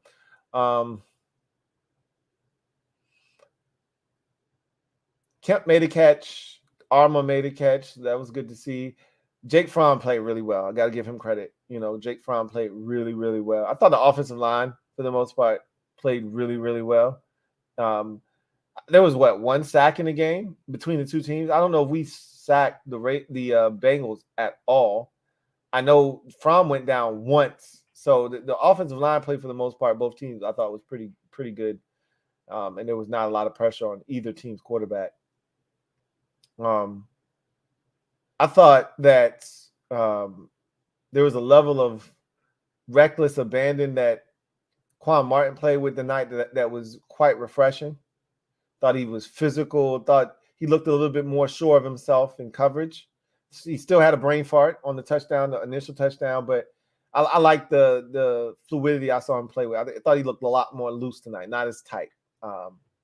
Still thinking, obviously, still got a lot to learn in the defense, but I thought, it wasn't a lack of I'm going to just go out here and give everything I got, whether I'm right or wrong. I saw a lot of that tonight where in past games, it was like, man, he's definitely thinking. He's like, now I'm going to just fire, and if I'm wrong, I'm wrong. And he didn't move on the damn touchdown, but every other play felt like he was, running at 110 miles an hour, and I like that. He had a nice hit tonight, too.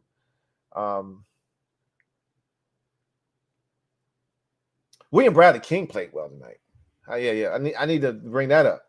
We don't give him a lot of love, because he doesn't usually make the team, and he's not going to make it this year either. But he played his ass off tonight. I thought he probably was the most consistent defender we had the entire night. But anyway, Jace Whitaker, he had some plays. He made some plays. I thought he was solid tonight. Terrell Burgess, I thought was solid tonight too. I would really consider keeping Terrell Burgess, to be honest with you. And I think he had a big special teams play last week. I think he could play special teams. I think there's value in Terrell Burgess.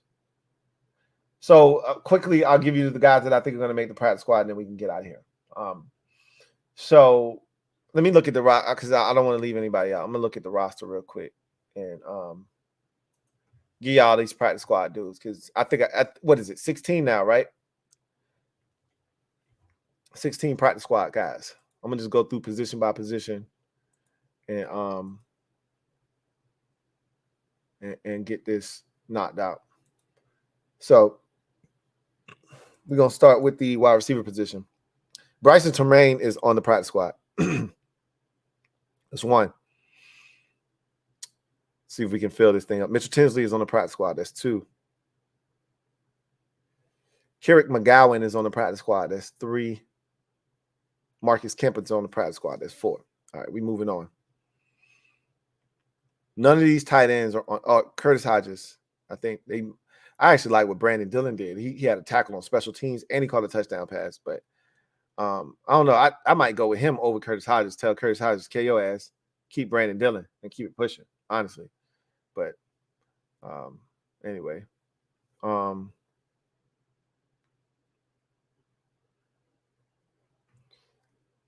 see. Aaron Montero is on the practice squad. Alex Kingblue is on the practice squad. I lost count on how many dudes. So I might have 15. I might have 26 guys on the practice squad. I done lost count. But Kendall Smith, he almost made a play. He made the interception against the Ravens to seal that game, and he almost had a pick tonight. He got his hands on it, tipped it, and then it got picked off by Jace Whitaker. I think they like Kendall Smith. I think he's on the practice squad.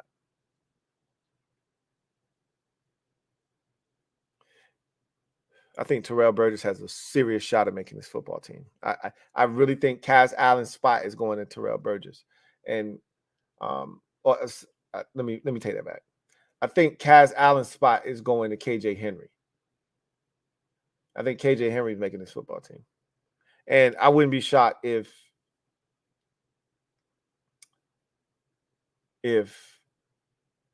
Braden Daniels makes this team. And if he makes the team, I think Christian Holmes' roster spot is going to Braden Daniels. I think they're keeping 11 on both the offensive and defensive lines. That's big, by the way.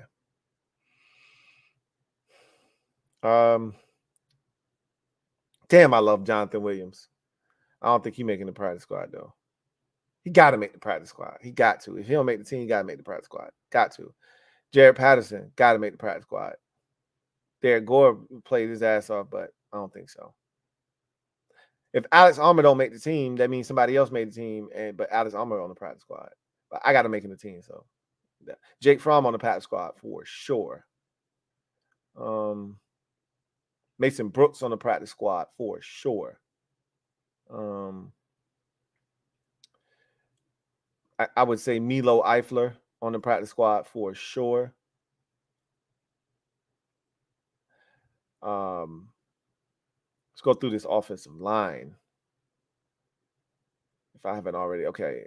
So I think I did most of the dudes, guards and tackles. Going through the guards. Nolan Laufenberg would probably be one of the dudes. Benning Patoa-Ia or Patoa-Ai is, to me, a practice squad guy. I really like him. Abdullah Anderson, if he doesn't get scooped up by somebody else. I think KJ's on the squad now. William Bradley King, he plays ass off tonight. Rashad Wild Goose. So the practice squad dude. Tariq Castro Fields, I think, is a practice squad dude as well. That rounds out the list. I don't know how many players that is. I might have one or two more options left. I don't know if I used up all 16 spots, but I feel like I did. But we'll see. I feel like I might have went over by a player or two, but that's no here nor there. Anyway, I digress.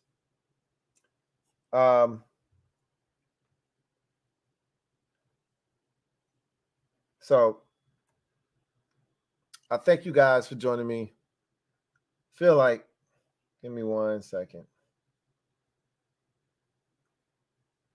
Thank you guys for joining me on the show. I got a couple more super chats that I need to knock out before I get out of here. Dejan Bell, thank you for the super chat. Greatly appreciate you. Who writes, you think we're ready to sweep the Giants? Yeah, I do. I don't really know what the Giants are going to be. They looked impressive in the preseason in spurts. I don't know what they're going to be, but I'm not afraid of Daniel Jones. I never have been. I never will be. You know, I don't care if he has a Jalen Hurts type season and is in the MVP race. I'm not afraid of Jalen Hurts, and I'm not afraid of Daniel Jones.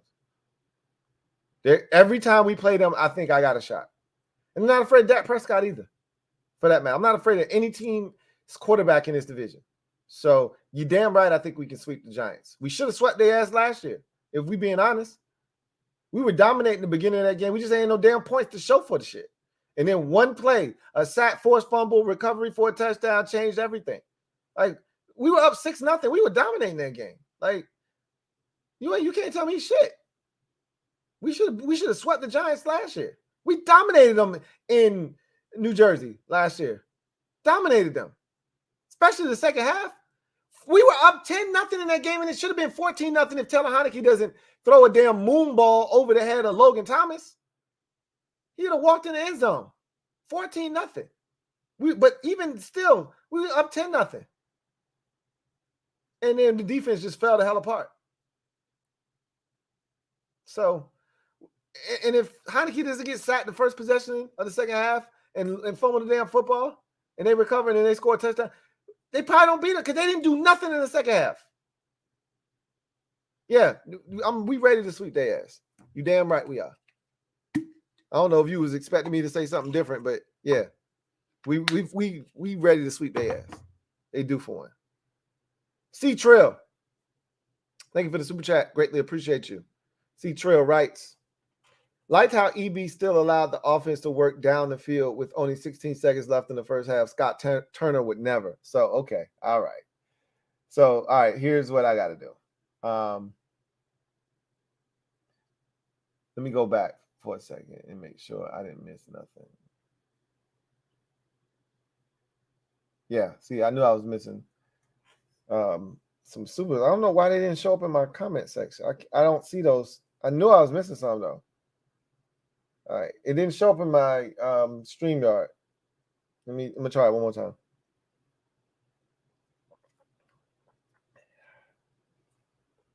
Let me see. Rich, I told y'all what it was gonna be when I got here. Mega, I told y'all what it was gonna be. Y'all, I already told y'all.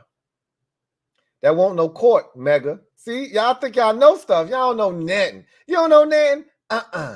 No, you don't know nothing? So, C-Trill, I'm going to tell you this. Me and my wife had a discussion with the 16 seconds. Jace Whitaker gets the pick. Ball, was that the Jace Whitaker pick? Yeah, it had to be. So ball's at the 20-yard line, right? Yeah, it was a Jace Whitaker pick. Ball's at the 20-yard line, and I mute the TV. And my wife's sitting there watching. What you doing? It's 16 seconds left. And I'm like, babe, they taking a knee. What are you talking about? So now, I look like a dumbass, right? Because, of course, Jake Fromm drops back, flings the bitch for like 18 yards to Bryson Tremaine or whatever, and they call a timeout. And she's like, they got 3 timeouts left. What you talking about? And now she's looking at me like I'm the dumbass, right? She's looking at me with the stank face like, I'm like, she's not right. If this is a normal game, they would have took a knee and went to halftime. They trying to get in the field goal range for Joey Slye because it's the preseason. If this was a regular game, they would go into halftime. But I can't say that to her because we're not watching a regular season game, and she's right. So I'm like, it takes everything in my being to bite my tongue and not say everything I just said to y'all to her because she ain't trying to hear that shit. Why waste your breath, right? So I was like, and I bit my lip like, because I don't like to be wrong, especially not to my wife about the shit that I do for a living. So the second down, he do this stupid shit, roll out, looking for somebody, throws it out of bounds finally with 2 seconds left, and I mute the TV. I said, see, they normally just take a knee.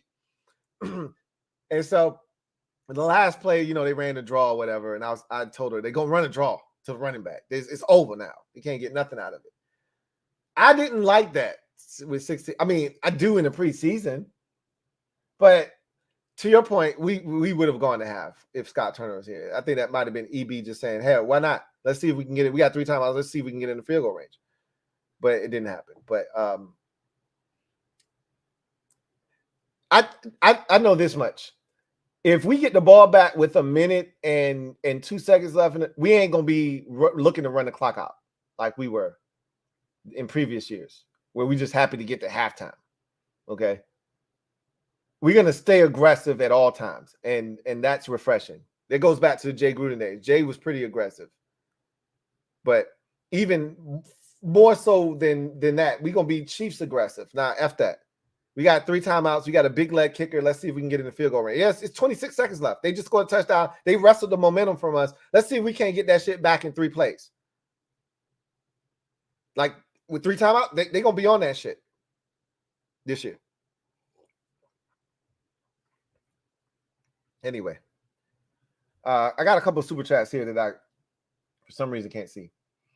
Christopher McLaughlin, my guy Chris, thank you for the super chat. See if I can't find those comments on this other one. Nah, you don't go back that far. Says, hey Lou, hope everyone. First of all, I know you're a member of the MOBB as well. Thank you for that as well. He says, hey Lou, hope you are enjoying your evening and the family is good likewise. And I'm definitely enjoying my evening for sure. Got my Black Commanders hat for the Bears home game.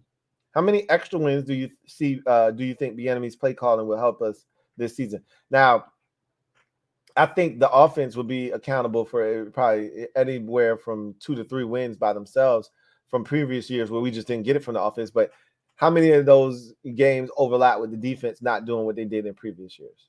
Right. That's the thing. Is the offense could be good for 3 games by themselves and an improvement in 3 games, but the defense could be bad enough to lose us 4 games that we won a year ago. Like, that's the thing. Like, the defense can't regress. This is why I'm like keep being so stressful on, hey, the defense has to step up or at least maintain what they did last year, because you can't just say the offense is going to be better and then all of a sudden the defense takes a massive step back and now it balances out and we find ourselves at 8-9. Or something 9-8 and missing out on the playoffs again because the defense, came back to the mean and the offense, all they did was get to average because we were like terrible. We were one of the worst in football. And now you got to average, but it's not enough, right? If the defense plays with an average offense, if the defense just does what it does last year, we're an 11-win team, maybe 12. We were elite defensively. And we, points, third downs, yards, all of that shit. We were elite. Problem was we didn't get any takeaways, for the most part. And our offense averaged 18.9 points a game. Who you beating with, less than 19 points a game? Who you beating with that? Anyway, I digress. I think he's good for at least 2 to 3 wins of offenses with Bieniemy calling the plays. And we don't lose the Titans game. We don't lose the Vikings game. Like it's I don't think the Eagles' second game is as close. We don't lose the second Giant game, because we get in the end zone down there and you score on a 2-point conversion and tie the game, worst case scenario. Like or Heineke doesn't get sacked and fumble because you got a play that already got you in the end zone already. Like it's that type of shit, right? Where there are games there that could have been won last year with just better play calling in the red zone, and we just didn't have it last year. I'm glad you got your Black Commanders hat. I'm really excited about that. And if you go into the game, yes, represent. Because not enough fans, I thought, not follow the rules, but you got to know. They wearing black, you need to wear black. That's the point. Abel Ambrosio, thank you for the super chat. Greatly appreciate you. Abel, thank you for being a member of the MOBB who writes, how about them Cowgirls trading for Lance? Oh, I thought somebody would ask, but nobody really asked. So, you know what? I'm going to save it for the Super Friends stream. Wednesday night, 8 p. on our Super Friends channel. That is definitely in the description. If you haven't already went over there and subbed up, just type in @NFC East Super Friends and it'll pop up. Click on the NFC East Super Friends logo and subscribe to the channel. I'm definitely talking about that. I got a lot. I'm pretty sure everybody on the mob has something to say about that. So I'll just tell you this: it doesn't make any sense for Dallas. I'm dying to hear what Law has to say. He's gonna give us some cockamamie bullshit about how it's this and that, and you can't it can't hurt, and you damn right it can. But this is it's win-win for the Cowboys, and okay. But I got a whole lot of shit to say about that trade. Just say it doesn't make any sense. Now it doesn't make any sense. Next year, maybe the year after that, but it doesn't make any sense. Now or next year. And again, are you going to pick up Trey Lance's 5th-year option to make it make sense? To where you can, benefit from a 5th year where you're probably going to be paying him, more than $25 million for one season where he hasn't done shit? Yeah, right. Make it make sense. We'll get into it, though. I got a lot to say. So tune in to the Super Friends stream on Wednesday, August 30th at 8 p. Where I'll definitely have some things to add there. Anyway. I digress. That's going to do it for me, your man Louie T. I thank you guys for joining me here on the post-game show. Command Live. Y'all know what it is. Post up. Take command. The Command post-game live show. Commanders get the win 21-19 over Cincinnati. Finished the preseason undefeated at 3-0. Jake Fromm played well. Gotta give him credit. And Washington now heads into week 1 against Arizona, feeling really confident. And they got out of this game pretty much injury-free. Guys played well. Starters got out there. Lucas and company, or not Lucas, rather. The interior of the offensive line, Gates, Charles, and Cosme all came out of this game. No worse for the wear. Played well. Got in, got out, got reps. Jacoby Brissett got in, got out, got reps, scored threw a touchdown pass. So De'Ami Brown, I thought had some good moments early on, and it was good to see him get some work in, get out. Cole Turner, same thing. I wouldn't have played him. That was risky to me, but it's football, and I always encourage you just play dudes. It's football. Can't worry about if somebody's getting injured or not. It's football. And so they put Cole Turner out there, get him some more reps because he needs it. That's what the bottom line is. He needs the reps. He needs the work. Can't be afraid to put him out there. And he made more plays. So him and De'Ami were out there running with these dudes. And like Rico said, you want to see those kind of players, guys that are going to be instrumental in your success. You want to see those guys step up and dominate this type of competition. They shouldn't even be out there. That's what you should be trying to prove. If you're Cole Turner, if you're De'Ami Brown, I shouldn't be playing with these scrubs. They're not on my level. I already made it to NFL status. These dudes trying to get to the point where we acknowledge them as NFL players. I'm already there. I shouldn't be playing against them. Let me prove it to you, right? Khalil Hudson, same thing. I thought he did that tonight. That's what you're looking for from guys like that.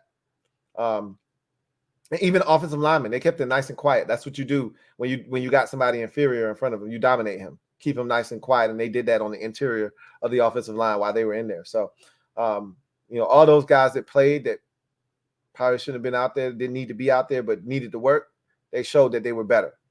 So anyway, I digress. Y'all get out of here. Enjoy the rest of your evening. I definitely will. It was a pleasant surprise that this game was at 6 because that meant it was going to be over by or before 9, and it was over before 9. So, or I think right around 9, but whatever the case may be, enjoy the rest of your night. Enjoy the rest of your weekend, and we'll reconvene on Monday.